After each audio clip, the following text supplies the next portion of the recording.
विधानसभा के उपचुनाव की घोषणा होते ही चुनाव की सरगर्मी भी तेज हो गई है। एक बार फिर चुनावी पारा चढ़ गया है। सभी पार्टी के नेता अपनी जीत की दावेदारी कर रहे हैं। ऐसे में पूर्व विधायक करतार सिंह बढ़ाना ने भी मंगलौर विधानसभा से उपचुनाव में दस्तक दी है। बीजेपी में शामिल होकर अपनी दावेदारी पेश की है।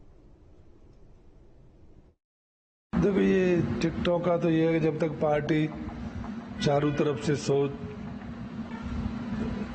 विचार करती है और फिर अपने सभी नेताओं से मीटिंग करके निर्णय लेती है।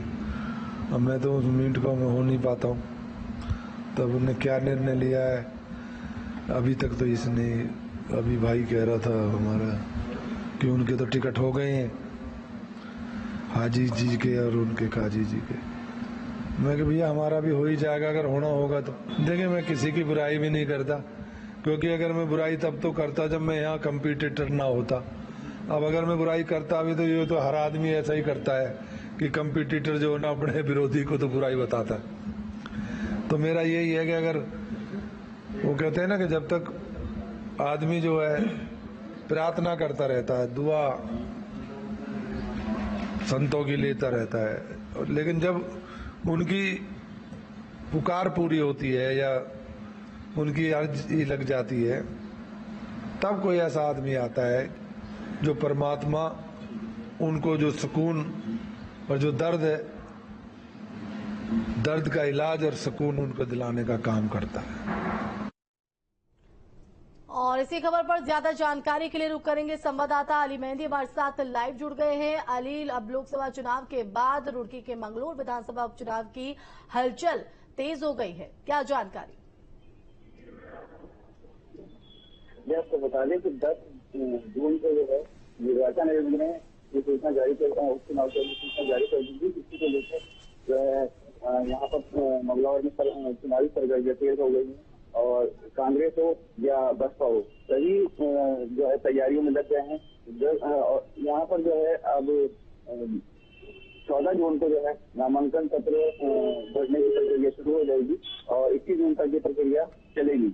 और तो जो है 24 जून को नामांकन पत्रों का जांच की जाएगी और 26 जून को नामांकन पत्र। बिल्कुल अली, क्योंकि दोनों दलों की तैयारी पर सबकी निगाहें हैं। हालांकि बीजेपी कहीं ना कहीं लोकसभा चुनाव के बाद काफी कॉन्फिडेंट नजर आ रही, क्योंकि 5 सीटों पर जीत हासिल की है।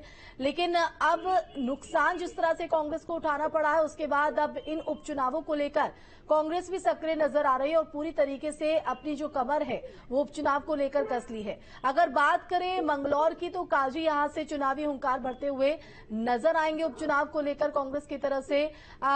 किस तरह का मुकाबला, किस तरह की टक्कर यहां पर दिखाई पड़ रही है? देखिए, आपको बता दें कि मंगलौर लोकसभा सीट जो है वो मुस्लिम बहुल्य सीट है और यहाँ पर पिछले कह सकते हैं कि दशकों से जो है काजी और हाजी ये दोनों ही जो है इन्हीं के बीच में मुकाबला रहा है। भाजपा यहाँ पर कहीं पर भी स्टैंड नहीं करती, लेकिन क्योंकि जब से ही विधानसभा सीट बनी है तब से भाजपा जो है यहाँ चुनाव लड़ती आई है, लेकिन अभी तक उसने एक भी चुनाव यहाँ नहीं जीता है। लेकिन अब की बात जो है करतार सिंह बढ़ाना जो है, जो कि हरियाणा में विधायक भी रहे हैं और मंत्री भी रहे हैं, उन्होंने भी भाजपा ज्वाइन करके और यहाँ पर अपनी दावेदारी पेश की है। और रही बात कांग्रेस की, तो कांग्रेस से काजी निजामुद्दीन एक मजबूत दावेदार है। वो पहले भी 3 बार यहाँ से चुनाव जीत चुके हैं, लेकिन मुकाबला जो है ये हाजी और काजी में ही देखने को मिलता है। लेकिन अब की बार जो है काजी जो कि कांग्रेस से हैं काफी मजबूत नजर आ रहे हैं क्षेत्र में। लेकिन बसपा के जो प्रत्याशी माने जा रहे हैं मोस्टली जिनको कहते हैं, जो कि सर्वत करीम अंसारी जो दिवंगत है उनसे, यानी देखा जाए तो त्रिकोणीय मुकाबला यहाँ पर दिखाई पड़ेगा उपचुनाव इस सीट पर। फिलहाल बहुत शुक्रिया अली आपका तमाम जानकारी देने के लिए। तो देखिए, विधानसभा उपचुनाव की घोषणा के बाद हलचल तेज है और तमाम दल अपनी तैयारी में जुटे हैं। और अब देहरादून से बड़ी खबर है, विधानसभा उपचुनाव की तैयारियां तेज। उपचुनाव को लेकर बीजेपी कांग्रेस ने कसी कमर। प्रत्याशी के नामों पर मंथन यहां पर किया जा रहा है। दोनों दल उम्मीदवारों का बनाया जा रहा है पैनल। तो बीजेपी 2 दिन में प्रत्याशियों के ऐलान की संभावना है, तो वहीं जल्द प्रत्याशी घोषित करेगी कांग्रेस भी।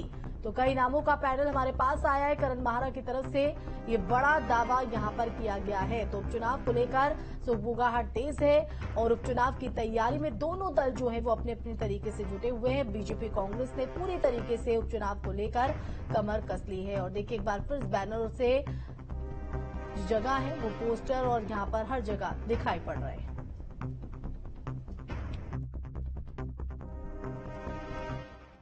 दोनों बाई इलेक्शन बद्रीनाथ विधानसभा और मंगलूर विधानसभा की हमारी तैयारी पूर्ण हो चुकी है। जहां हमने प्रभारी पहले बना दिए थे, आज हम दोनों सीटों के लिए पैनल केंद्र को भेज देंगे और मुझे लगता है कि 2 दिन के अंदर प्रत्याशी की घोषणा हो जाएगी। उसका स्टार प्रचारकों की सूची पर हमारा मंथन चल रहा है। माननीय मुख्यमंत्री जी का दोनों विधानसभाओं के अंदर समाएं हों, इसका हमने चार्ट हमने तैयार किया है और निश्चित रूप में कहता प्रदेश सरकार के सारे मंत्रीगण और उस जिले के प्रभारी मंत्री डॉक्टर धन सिंह रावत जी बद्रीनाथ में रहेंगे। हरिद्वार के प्रभारी मंत्री जी को हम हरिद्वार की जो मंगलूर विधानसभा है उस पर विशेष रूप से हम काम का दायित्व उनको देने वाले हैं। मैं विश्वासपूर्वक कह सकता हूँ कि दोनों विधानसभाएं भारतीय जनता पार्टी प्रचंड बहुमत से जीतेगी। बैठक 1-2 दिन में प्रस्तावित है। हम जो भी पैनल्स आए हैं उस पर डिस्कस करेंगे। प्रभारी काफी सख्त हैं और उन तक सारी चीजें हैं और मुझे लगता है कि बेहतर कैंडिडेट हम डिक्लेयर करेंगे क्योंकि मंगलौर में कोई दिक्कत नहीं है। बद्रीनाथ सीट पे हमारे पास 5 या 7 लोगों के करीब पैनल्स आए हैं। उन पैनल्स में डिस्कशन होने के बाद हम बढ़िया सर्वे कराया आपने? कौन सर्वे भी कराया? मैं व्यक्तिगत रूप से 3 दिन के प्रवास में वहां था। मैंने लोगों से व्यक्तिगत रूप से भी मिला हूं। मैंने ब्लॉक स्तर की बैठकें की हैं। मैंने वहां के ब्लॉक अध्यक्षों से और जिला अध्यक्ष जी से भी फीडबैक देने के लिए कहा है।